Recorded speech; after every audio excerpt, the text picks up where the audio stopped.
வேண்டும். அந்த நெருப்பு இருவருக்கும் சாட்சியாக இருக்கிறது. 1000 சாட்சிகள் இருந்தாலும் அதையும் மீறிய சாட்சி அக்னி சாட்சி. நீ எனக்கு துரோகம் செய்தாலும் நான் உனக்கு துரோகம் செய்தாலும் இந்த நெருப்பு நம்முடைய மனதை எரிக்கட்டும்.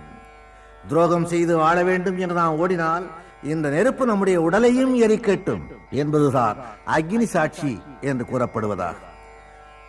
கழுத்திலே மாங்கல்யம் சூட்டப்படுகிறது. ஆடவனுக்கு காலிலே வெள்ளியாலே மெட்டி அணிவிக்கப்படுகிறது. ஏன்? தலைகுனிந்து வருகிறவள் தானே இந்து பெண், தலை நிமிர்ந்து வருகின்ற வீரன் தானே இந்து ஆடவன்.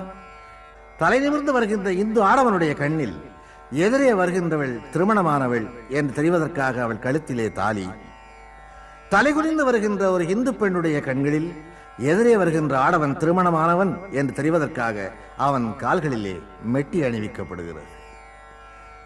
வயதான தாய்மார்கள் கூடி வாழ்த்து பாடுகிறார்களே,